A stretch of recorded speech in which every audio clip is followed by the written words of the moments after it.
پھنس گیا کنجوس۔ پرانے زمانے کی بات ہے، ایک گاؤں میں ایک آدمی رہتا تھا، وہ بہت ہی کنجوس تھا۔ ایک بار وہ ایک جنگل سے گزر رہا تھا، اس نے کھجور کا ایک درخت دیکھا جس میں بہت سارے میٹھے میٹھے کھجور لگے ہوئے تھے۔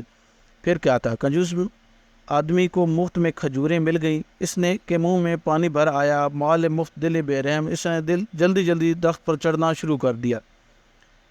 وہ جب کافی اونچائی تک چڑھ گیا تو اسے اچانک ایک شہد کی مکھی نے اسے ڈنک مار دیا۔ اس نے دیکھا کہ درخت پر شہد کی مکھیوں کا ایک بڑا سا چھتا لگا ہوا ہے۔ وہ گھبرا اٹھا، اس نے نیچے چھلانگ لگانے کی بارے میں سوچا، لیکن یہ کیا، نیچے ایک کنواں تھا۔ وہ بہت زیادہ ڈر گیا اور وہ خدا سے دعا مانگنے لگا کہ اے خدا مجھے بچا لے، میں 100 فقیروں کو کھانا کھلاؤں گا۔ پھر اس نے دھیرے دھیرے نیچے اترنے کی کوشش کی۔ تھوڑا نیچے آنے کے بعد اس نے کہا 100 تو نہیں تو 75 کو تو کھانا کھلا ہی دوں گا۔ تھوڑا اور نیچے آنے پر اس نے کہا چلو 75 نہیں تو 50 کو تو میں ضرور کھلاؤں گا۔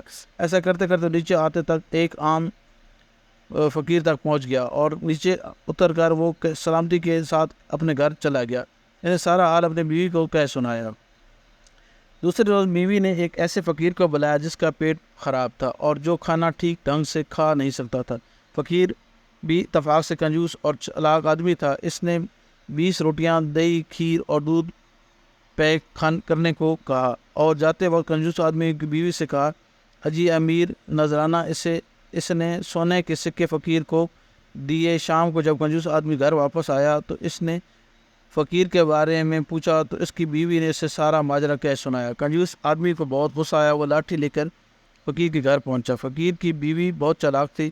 اس نے جب کنجوس آدمی کو غصے کی حالت میں اپنے گھر کی طرف بڑھتے دیکھا تو دروازے کے باہر آ کر زور زور سے چلانے لگی، یہ پتہ نہیں کس نے میرے شوہر کو کیا کھلا دیا ہے، ان کی طبیعت بہت زیادہ خراب ہو گئی ہے، ہائے میں کیا کروں، ایسا لگتا ہے کہ وہ اب زندہ نہیں بچیں گے، ارے کوئی ہے جو میری خبر گیری کرے۔ کنجوس آدمی یہ سن کر بری طرح سہم گیا اور اس نے فقیر کی بیوی سے کہا آپ چلائیں مت، میں آپ کے شوہر کے علاج کے لیے ابھی گھر جا کر 2 سونے کے سکے بھیج دیتا ہوں۔